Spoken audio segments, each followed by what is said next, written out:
I'm ready to kick my girlfriend out because all she does is scroll TikTok and blow my money, but dumping her might turn me into the villain who left her homeless.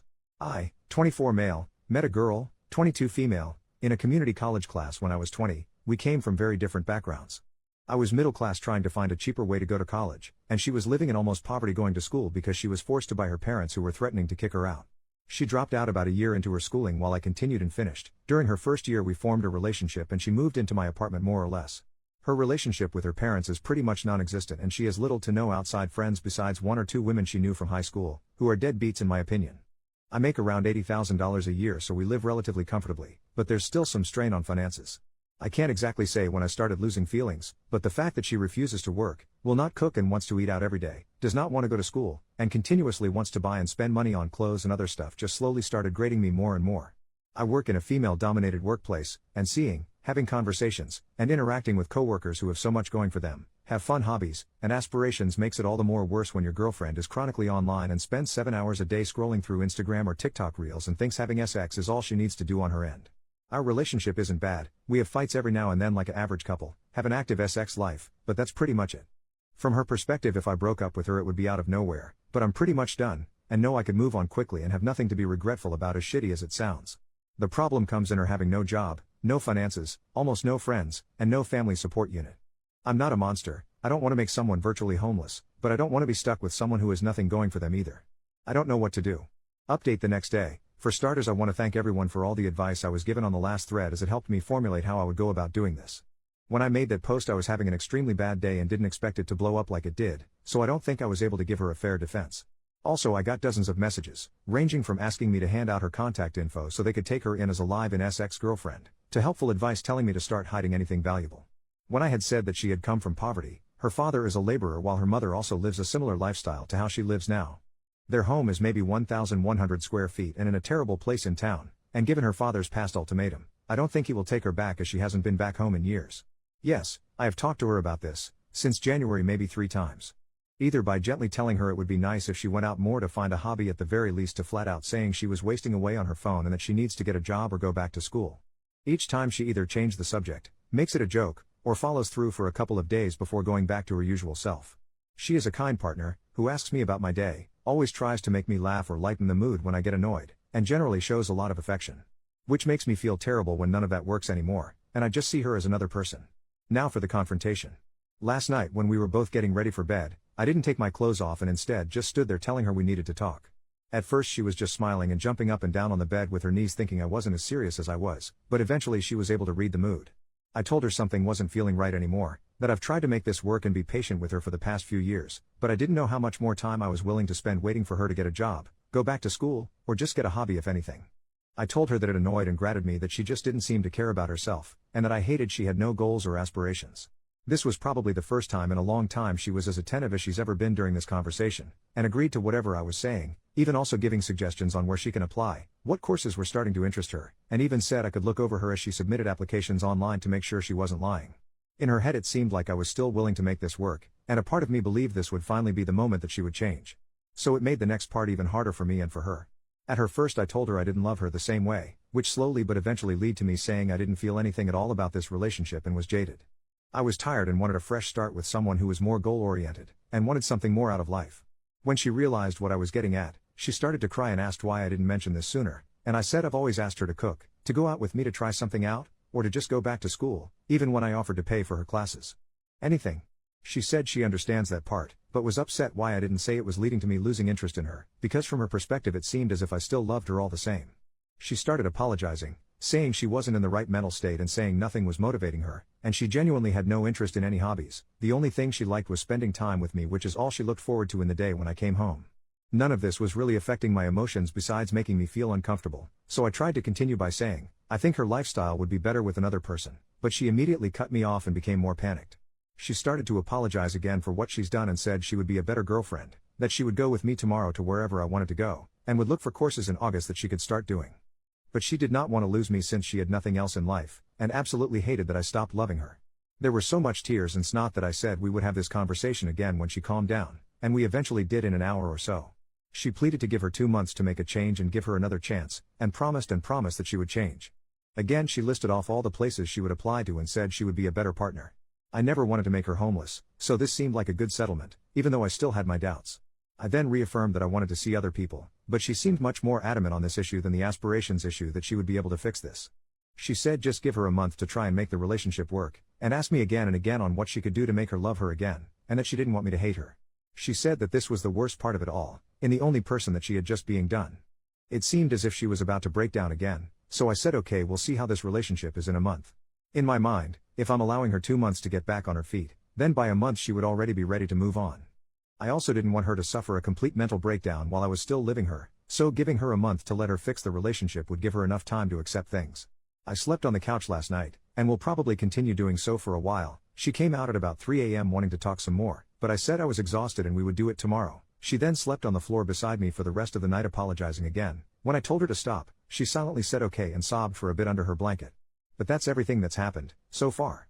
This was one of the hardest things I've ever had to do, but I regret nothing and feel much better letting everything out. I don't know how this situation will be in 2 months, but I was firm that it was the deadline. This post will probably get buried, so I probably won't do another update since I don't think anyone will care about this in a week or a month, but I will definitely private message those of you who have been helping me through this on how it turns out or those who just want to be updated. But yeah, thanks.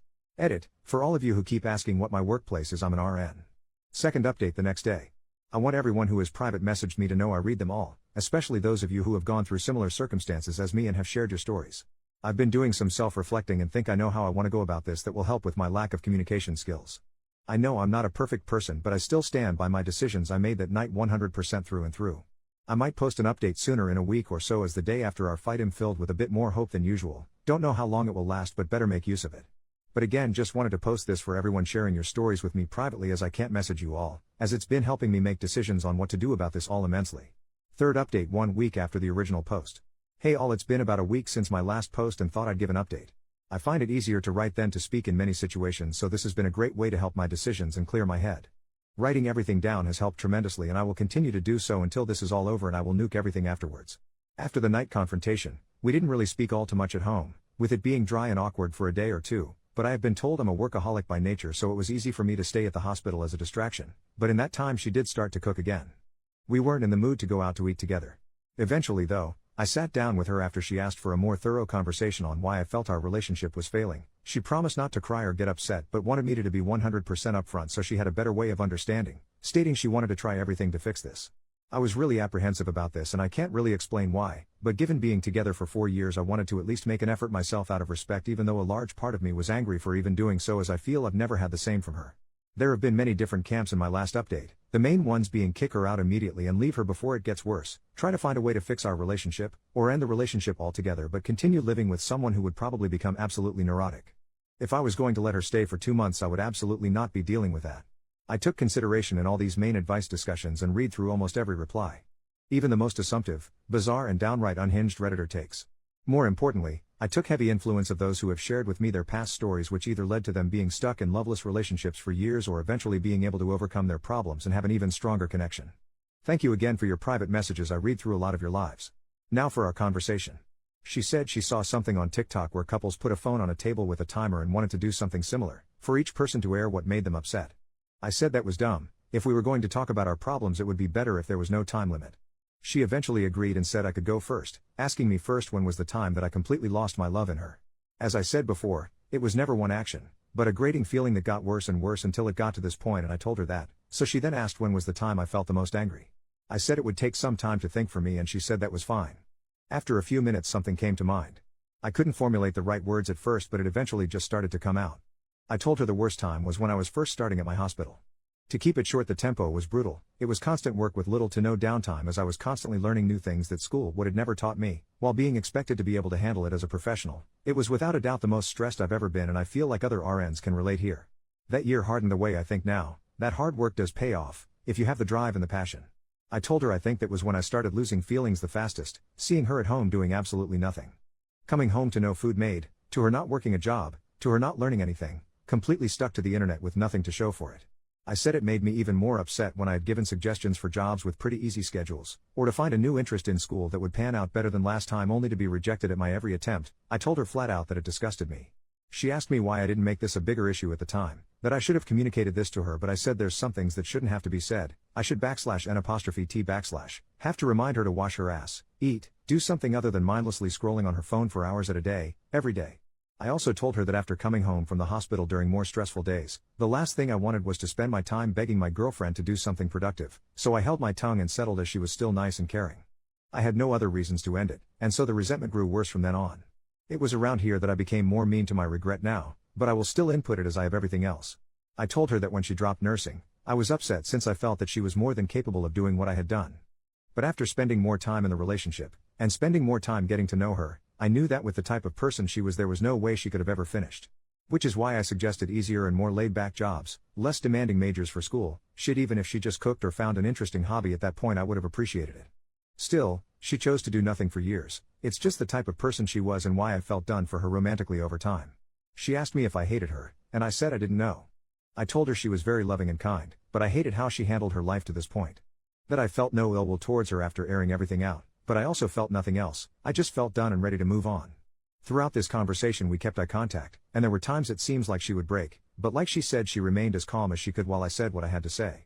I told her I was done and she could say her piece now, but she asked if we could continue the conversation later and locked herself in our room for the rest of the day. The next day we sat down again and finished the conversation.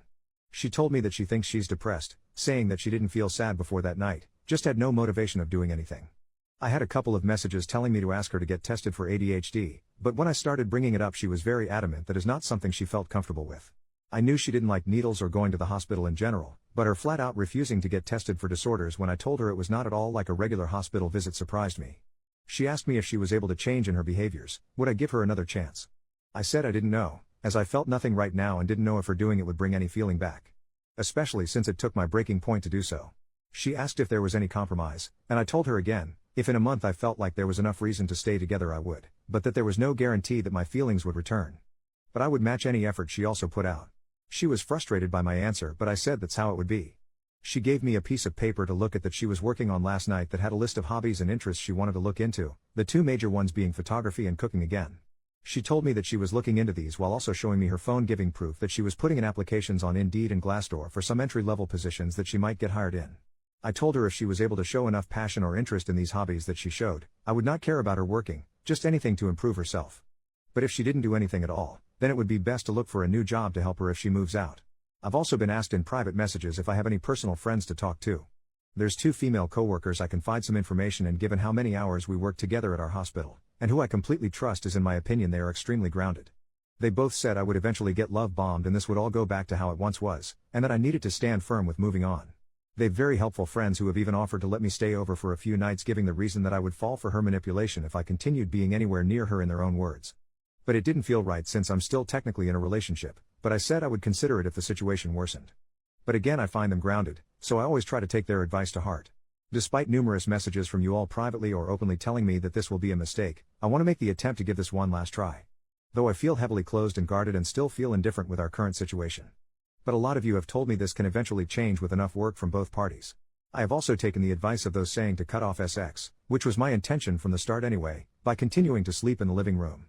But each day she has been sleeping on the floor right below me even when I tell her I'd rather be alone with my thoughts, telling me this is something she would not accept. But that's everything so far. Next update will probably be at the month mark as there's nothing else I feel like I need to say for now, just waiting to see if things can get better now that we're working on this somewhat. 4th update 3 weeks after the original post. Hello. A lot has happened in the past 2 weeks, it's actually felt more like a month with how much has gone down. My girlfriend was very proactive last week, it was a manic influx of energy as she tried to get interested in many different things that she thought she could enjoy. I kept my promise in meeting her halfway and tried my best at helping her in whatever way I could. The only real interest that she's been mainly sticking with is photography. I've said before that she has a stockpile of clothes that she's had over the years, and she sold a few of them on Depop in order to get enough money to get a Canon 250D camera that she says is good for starting out. She's looked a lot more into this than me. I strongly assume she stuck with this hobby as it gave her a chance to spend more time with me, as she continued asking me to go out into the city to take pictures and test out her camera. Given that I had promised to match her energy and didn't want to be a hypocrite, I did so even when I came home from longer shifts at the hospital. There was a major change in her behavior however. While she usually was a very loving and affectionate partner, it had been turned up to its max during the first week. She asked me maybe 8 times a day how I was doing, if I was upset, what I wanted to do for the rest of the day etc., just trying to gauge my mood. When we went out, her PDA was also maxed, she wanted to kiss, hold hands, and spend the night out as long as possible, even when I said I had to go in early to work the next day. It's hard to describe in words what she was doing. I don't know if it was exactly love bombing, but with the energy she putting out, I was fully expecting a crash to come, and it did during the second week. I'll talk about that in another post. There was only so much I could handle before I needed a break, especially with how I was still feeling after everything that had happened prior. My friends at work are the only other people I have been engaging with, and I've told them everything that has been happening. They warned me again that I was getting love bombed like they predicted and it would only get worse. They asked me what I would do if I was stuck with her longer than 2 months, and I said my lease would be ending soon, so it was helping ease my mind, as I wouldn't mind moving if this all turned out for the worse, while still giving her enough time of a heads up. They stated their concerns that I was coming to work more tired than usual and it was getting noticeable, but I told them that I felt fine. During the weekend they had insisted that I go out with them to help my mood, stating that too much time in my apartment was not good for my health in my current situation.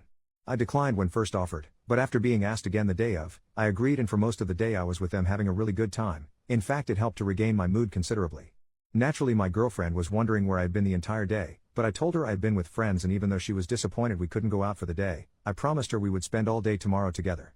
I get continued messages that I should immediately drop my friends and that they are manipulating me and my decisions, and think what you may, I know they are good people who look out for me. They played a large part in me quitting smoking this year, which although has made me more anxious at times, has helped with my health considerably. There's a different type of bond you form with people in our work environment, and I trust my coworkers with my life for lack of a better term. Anyway, that's most of what happened the first week. Putting everything for the second week would triple this post, and it's hard looking back on it as it happened so recently and I still feel heavily raw. Large part of me posting this update to help, as writing everything out has always been a therapy for me. But yeah, thanks for your messages, and I'll try to reply to those of you I promise to keep updated for more relevant details. Fifth update 2 months after the original post. This is a very long post, just as forewarning. I've been holding back posting this for a while, as whenever I begin to write, I cannot continue without having to stop. But now that over a month have passed, I think now is the best time to reflect. There might be parts in this post that don't make too much sense chronologically, but given that I've been writing and taking breaks over multiple attempts, some past tense might be off as to where I began and left off. When I said the crash of emotions would come, I was right. It was ugly, loud, and could have been easily prevented in parts. When I posted my last update, I was not in the right mental state, so reflecting on the week before and writing helped to calm my nerves. I'm also a bit embarrassed to admit that I started to smoke a bit again, but it also helped tremendously in my mental, which was getting close to crash as of recent, and without the help of my friends I didn't have much else to turn to. This breakdown was something I could not tell them since I didn't want them stepping in. There had been a point where my girlfriend was in a not so well mood during one of our outings to the city. After returning home, she had said I was being dismissive, and if I felt angry or upset with her. Trying to be better with communicating, I said that I was getting uncomfortable with her constant need of affirmation and affection, as it was continually constant. Given that she was still sleeping in the living room at night, I was getting no time alone to myself at all while at home, and after so many outings, I was starting to get physically and emotionally drained. Truthfully, I felt physically tired more than anything, and given what my coworkers and my girlfriend say, it tends to show on my face more worse than it is.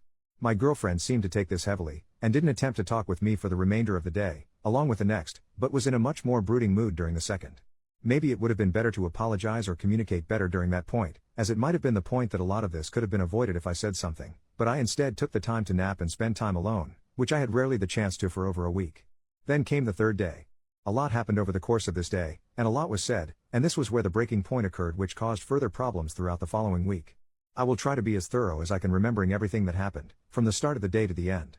When I had woken up, I had left without saying goodbye or speaking to my girlfriend, as I was almost running late. Normally I at least check on her to see what she's doing before I leave. She had been sleeping in our room for the last few days since her mood dropped. My mood was higher than usual during work, as I was rested, had my alone time, and was just genuinely having a nice time at the hospital, which didn't happen too often. There were a few times when my coworkers would go out to eat after work, and for the past few weeks I had been declining, but on this given day I had joined them, which led to me arriving home around 9 or later. It was pretty late and I had a few drinks. This is where I begin to have trouble writing. And where I usually stop. Arriving home, I see my girlfriend sitting down in the living room, looking at me directly as I walked in, not saying a word. It startled me, and I asked what she had been doing, as she wasn't on her phone nor was she watching TV, just sitting as if she was staring at a wall before I had entered. She asked me where I had been, and I said I was out with friends. She immediately asked were they my friends from work? My girlfriend is aware that I work alongside mostly women, and I have brought up my friends in the past before our relationship broke down to this point. I said yes, I was with them and we had gone out to eat. She asked me if I had been drinking as well. I don't know if it was noticeable or not or just a random question, but I said that I had. There was a period of uncomfortable silence that felt a lot longer in memory. She eventually brought up my month deadline on whether my feelings would change, and she asked if they have. It took me a minute to reply, as that question had taken me off guard, and I said I appreciated her efforts in what she was doing, but I was still unsure of our future together and couldn't give her a direct answer. She told me again that during our outings together, that I was being dismissive, and that she felt I wasn't putting in the same effort to make this relationship work. I asked what she meant, as I was going out with her whenever she asked and matching her effort in finding hobbies whenever she thought of something she enjoyed. To me it just seemed like something she was just saying out of neediness. I think it was at this point she started to lose her composure, as her voice couldn't remain constant. She told me if I was aware that I wasn't smiling when we were outside, that I was quiet and rarely talked when we were spending time together. I told her she already knew how I felt, so for some of it, my mixed feelings shouldn't come as surprise. But I also explained again my lack of talking was just from being tired from work, but I don't think she believed me. She told me she's constantly overthinking how I feel now that she knows I've lost feelings, and doesn't know what she can do to make them come back. I told her again to just find a passion for something, anything, to get out of bed and be active with anything in her life. She says it's been 2 weeks and she's been as active as she can possibly be, to the point that it was causing her mental stress, but my mood wasn't improving, and she's wondering if anything will actually change now that it's closer to a month. And then came the full breakdown. Through tears and a broken voice, she tells me how much she loves me, how much affection and love she has given me throughout this relationship, just for me to throw it away over something as stupid as my conditions, as if it was just an excuse to end things, if I ever really loved her at all while we were together. She goes on to say that even with how upset she is at me, and how hurt and betrayed she has felt by the one person she has, that she still loves me and wants to continue our relationship. She tells me there will be nothing for her if I leave, no one, no place, no future, her will to live will be gone and she won't know what to do with herself. Now there's a lot I could have said during this, but I don't think I can accurately convey just how hard she was breaking down emotionally during this exchange. There were points as to where she was almost screaming, completely bawling, and it all just made me freeze, as this was the first time I've ever witnessed her fall apart at this level. She goes on again to say there's no reason to live if this is the end, it won't matter what job she gets, another month will not be enough, and she knows I still won't want to be with her, and that she will have nothing. After everything was said, she locked herself again in our room, and stayed there for a few more days. Whenever I tried to knock to initiate conversation, she screamed for me to go away, and I did. A few days later, she had finally calmed down enough to where we could speak to each other, and she changed her attitude 180. She was still upset, but extremely apologetic in what she did and said, telling me that a lot of it was just in the moment and she didn't mean it. The days that I was finally able to spend alone, without her or my friends, gave me the mental to finally do what I should have a month ago. I told her as gently and as calmly as I could that it was over, that there was no chance that we could be together at this point and I no longer wanted to be in a relationship. I told her I would let her stay for an additional 2 months until she could find a job and help her get on her feet. I also said that if she was unable to do anything by that time, then I would be gone and moved out. She started to cry again, but in a much more defeated manner that almost made me break myself, but she agreed to the terms, and it was finally done. She was able to get a job at a supermarket about a week afterwards, but only part-time at first as that was all they were offering. After our final confrontation, our speaking terms were more or less dead. Whenever she was off work she would be in her room alone for the remainder of the day and night. I had stayed on the couch as at this point I was pretty much used to it and didn't really mind it. It feels really wrong and selfish to say, but I felt extremely free and happy for a bit. I didn't inform my coworkers about my breakup when it happened, and just continued to vaguely say that we were working on it. But during that time I frequently started going out a lot more with them after work, as staying in our apartment felt more like a chore and depressing. I had hit a high that I had not felt in a long while, and then everything came crashing on me the following week. I had contracted pneumonia, and was off work for about 2 weeks to recover. At first I thought I had caught a cold, but one day it hit like a brick and my lungs felt at 50% capacity. I couldn't take a deep breath without going into a fit of coughing and I constantly felt fatigued. Even now as I write this update with most of my symptoms gone, I still have to use an inhaler to help myself breathe at times. For most of the days that I had been sick I was sleeping, most days between 12 to 14 hours, and the time that I was awake I was lying down. When I told her what I had contracted and she saw how sick I was, she offered to let me have the bedroom again, but I refused and said that I was fine. Since she was working part-time there was still a lot of time that she was spending at home, and for the first few days she left me alone. But towards the middle of the first week I was sick she started to occasionally check on me to see if I was okay and if I wanted anything to eat. Honestly I hated that me being sick forced us to interact, not because I was mad or anything, but because it felt incredibly weird and awkward, and that I had to depend on her now for a few things not even a week after we had broken up. I didn't feel well enough to get groceries like I normally did, and since she already worked at a supermarket she insisted that she buy food instead, and when I gave her my card she refused it and said she would buy it herself. For the most part I was snacking on fruit and cookies, but she said if I was going to get better that I eat actual meals, so she began to cook for me even when I said I didn't want anything. Even with this, we didn't eat together for the first week as she went back to her room after checking on me.